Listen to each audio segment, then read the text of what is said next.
it's a different experience. You know, it's not the typical experience where you just go sit down in a chair and they wash your hair and then, you know, you sit there and wait and, you know, look at a magazine, you know, some, you know, haircut catalog or something, you know.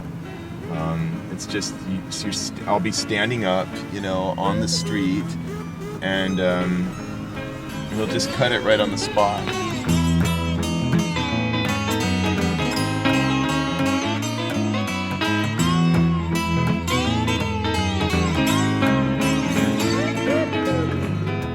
Hey Saul, it's Daniel. How's it going? I'm here to get a haircut. I want to get a haircut tonight.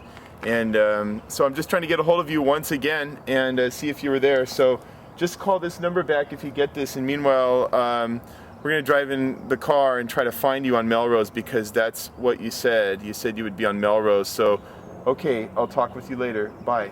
I found out about him in an LA Times article in 2004. So I was just sort of flipping around the paper and I heard about it and they had his cell number in there. And so I gave him a call and that was it, you know. I mean, and after that, he became my haircut guy. I bought an Airstream trailer and then I found a house which was under construction and ended up putting my Airstream in the driveway next to the house. And one day my dog is inside the house and I hear somebody talking to him going, "Hey little doggy, how are you?" And I'm like, who the heck is inside this empty, condemned house? And I see a guy sitting on the toilet with the door open. And he says, "Hi, I'm Kanu, how are you? Don't be shy, go on in." And he told me he was he did hair cutting and stuff like that. It seemed like a fascinating story. A Beautiful Stranger apparently was written about him by Madonna, and he knew the Ramones and all this stuff. So I thought, wow, I'm living in Hollywood. This is like I have a little piece of Americana living next door to me. It seemed like he really enjoys being homeless. He does not, just from what I picked up, because I think he likes the freedom of just going over to people and deciding his hours and his, idea. And most people seem happy with him. Normally when I get my hair cut by him, I meet up with him on some street corner, some sidewalk, or some parking structure.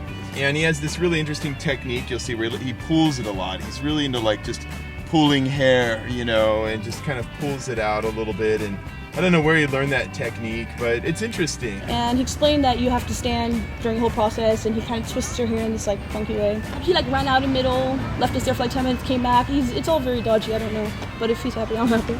Usually, once he makes an appointment, he's good about keeping it, but this is part of how it goes. I mean, he's not flaky in terms of saying, if he'll be somewhere, but he'll be there when you say, or when he says, but the problem then becomes, does he realize that it's the right day today? Does he know what day it is? He doesn't have a grasp of reality, I would say. He's kind of very much into energies and things. He's generally harmless, he's definitely an interesting character. And look, I'm living in a trailer, so who am I to talk? I'm definitely one of the weird people around Hollywood. My sister, who I took with me to get a haircut, she's disabled and mentally and physically retarded. She's 13, and it's very hard for her to get a haircut at a regular hair salon. And Kanu totally had patience for her, just let her, move around and pause when she needed a break, and that was very special because most people don't have patience for such people. So let's see if we could find Saul here. There's a couple of people in the park, but I don't see him.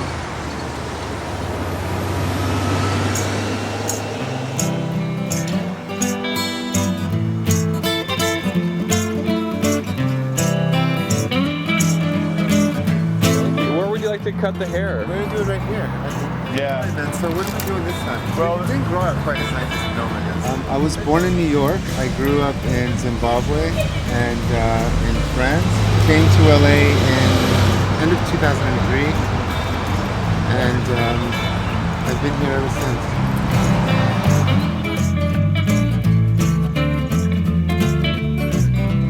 I've been kicked out of several places, but one in particular was the Abbey.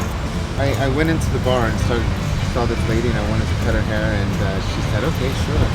So I took out my scissors and started cutting around the dance floor. So everyone was starting to get in the mood, and music, the DJ was, playing good music, playing with the going with the flow of the cutting, and I was dancing and cutting the hair, and then basically they just said, okay, you know what, you can't be cutting hair. But it was really cool. I mean, even the police officers were like, okay, man, just don't come back right for now, but come back later. As I understand it, he uses a new comb for each individual, and I just sort of trusted his judgment on it. And I just tell him at this point, I'm like, just do whatever, do whatever you want. You're sort of an artist yourself, aren't you, Saul? Yeah, I am an artist. I like that. I guess part of becoming an artist is knowing when to stop, too. Right? Yeah, definitely. You stop usually when the hair is completely off the head.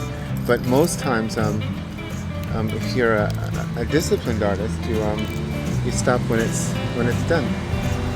When you're done.